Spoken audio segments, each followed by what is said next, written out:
Oh, what a great game of football, man. That was probably the best 90 minutes we've played all season, man. That was reminiscent of Barca uh 09-010 season. Like that was some of the football. Oh my god, like Gyökeres, the touch, everything. But yeah, okay, sarcasm, guys. And I'm not the best at it. But anyways, Arsenal won, Chelsea nil. And to be honest, yeah, that game was. To be fair, I thought like the onus and the impetus was on Chelsea to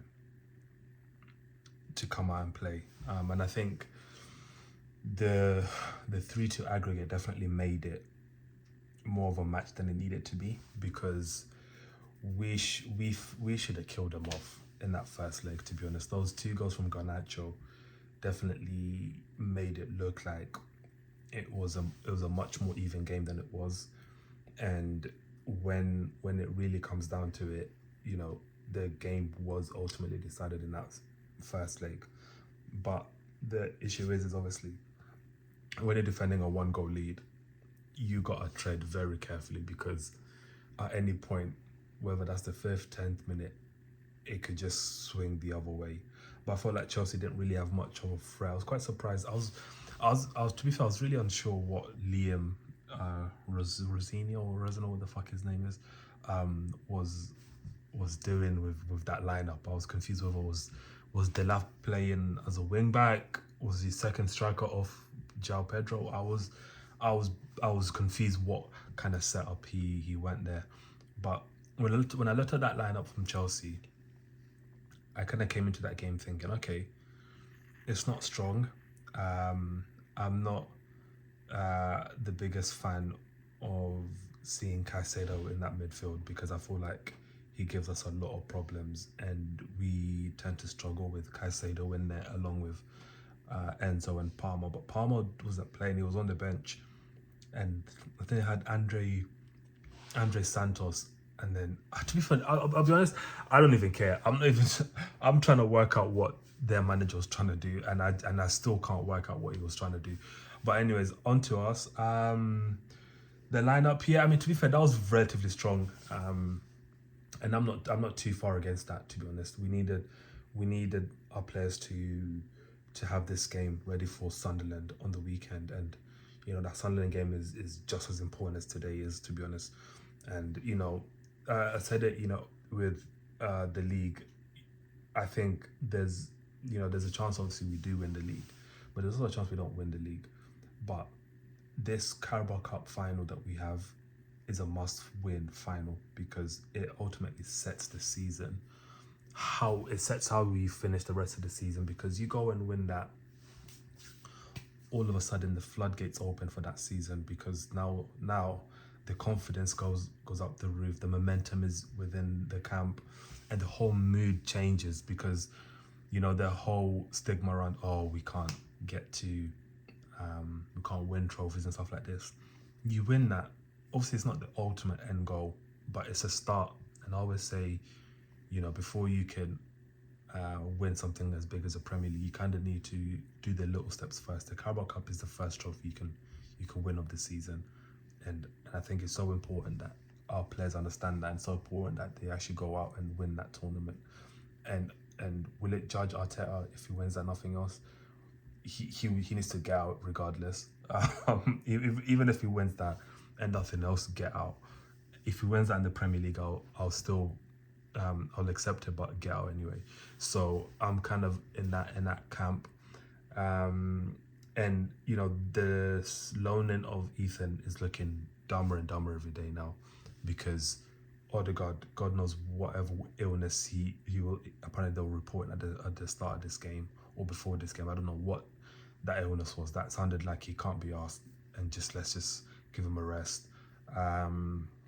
Eze, I'm sorry, what the hell was that 90 minutes? Like, like, am I the only one? I'll check. Obviously, I'll check the general discourse on YouTube and stuff. But Eze, that 90-minute boy, like, it's becoming hard to defend this guy because it's like, even I'm like, the game was just bypassing him. Like, I was trying to work out whether he was actually playing or not, because it's very little I noticed of him. He's not doing enough on the ball to. I know we slay Odegaard, but at least when Odegaard is playing, I can tell Odegaard's playing, even though he might not be having a good game. I can feel. I can not even feel. I can see his presence throughout the team. With Eze, it's like he's just doing cardio work in that pitch, because I don't see where he's affecting the game. Like, he's not getting the ball in dangerous areas and doing anything. He's just chasing shadows. Like, I'm not sure what's happened with him, but he's in bad form. He needs to wake up and smell the coffee in it, because this ain't Palace. Like, I know with Palace you can get away with this, and he'll still start the next game. Boy, this guy can't. If you play like that, you're not seeing. You're not gonna see another 90 minutes on the pitch for another 2-3 months, and before you know it, it's the end of the season and the World Cup is on. So, and you're not picked. So it's like, I need to see more of him. I was kind of wanting him, obviously, in the central areas. At the start of the season, we was talking about him on the left, and I thought when he first came on and he was on the left, it was a breath of fresh air seeing someone ball to feet, very competent with his back to goal, compared to the dross we had of Martinelli. So it was a breath of fresh air. But then now he's playing in the position that we all kind of said he would struggle to play, the sort of Odegaard. And now, where is he? I know there was talks about Tonali on deadline day, and to be honest with you guys, when I saw that story, obviously I knew that was fake, yeah, but part of me was thinking, please get him. Like, I think that's a summer thing, and I think that's something that Arsenal will definitely explore in the summer, because if his agent is offering him to Arsenal, there's definitely something there. But yeah, the front three, not a big fan of it at all.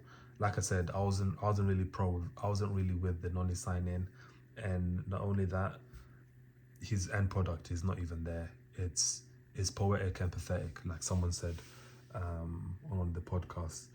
His end product isn't even an end product. It's just end. Like, that's it. He's got end. He hasn't got end product, because end product means there's something there at the end of it. There's nothing there. He just gets the byline. The ball either has the 3 following outcomes. It either goes up for throw-in, it goes out of play, completely misses, completely underhits the cross, overhits the cross, or misses the whole target in general. Like, guys, like, his end product is genuinely, yeah, it's like there's nothing there, guys. Like, how many times here can I count this season, not only this game, where he's put the ball in behind, and it's actually, guys, forget even reaching the player, it's actually entered the danger zone. Like, there's so many times in that second half, he goes past Cucurella, the cross goes over the whole bar and he completely misses it.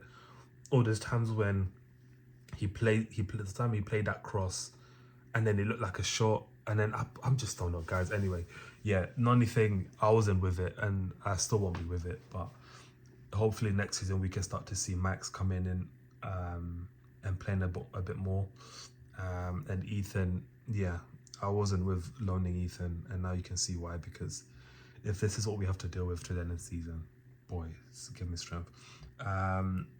Who else? Gyökeres. Yeah, the less said about him, the better, to be honest, guys. Even him, like, come end of the season, we should be looking to ship him, to be honest. Like, there's so many occasions in that second half where I'm just like, bro, at least just be a focal point. Like, I'm not asking a lot. I'm just asking you for the ball to come down to your feet.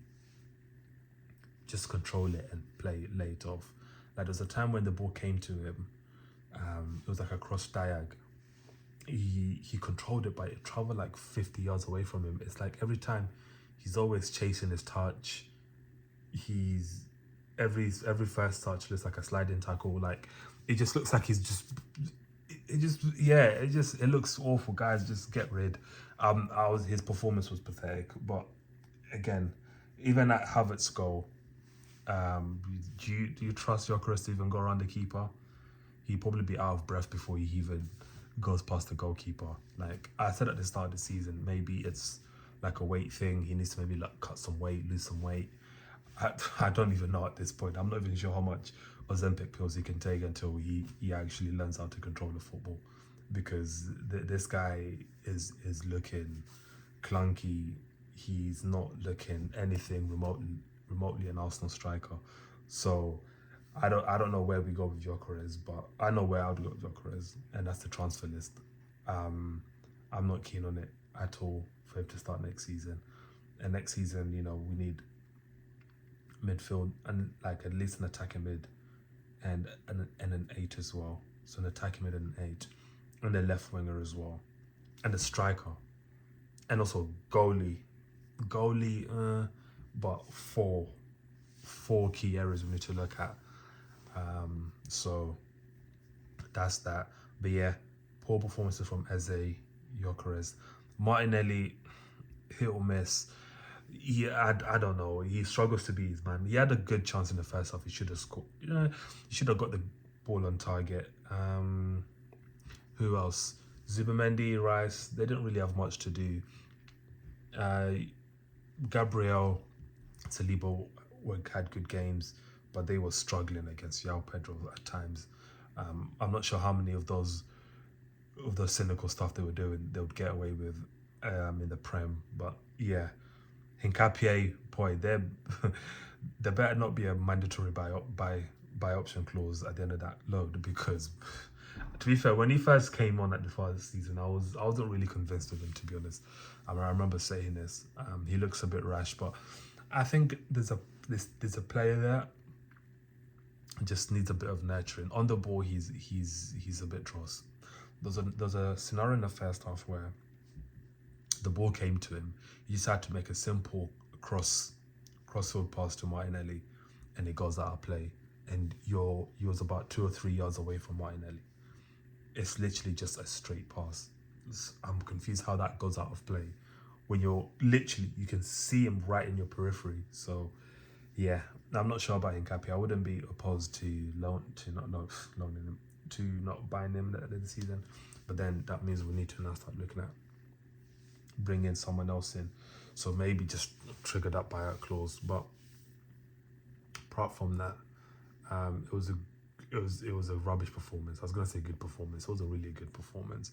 We kind of just stifled Chelsea and hit them in the last minute when they practically threw everyone at the goal. But anyways, on to the Carabao Cup final, Newcastle or City. I know people are saying City are through, but guys, after what they done against Spurs at a 2-goal lead, do you really trust they can hold the one against Newcastle?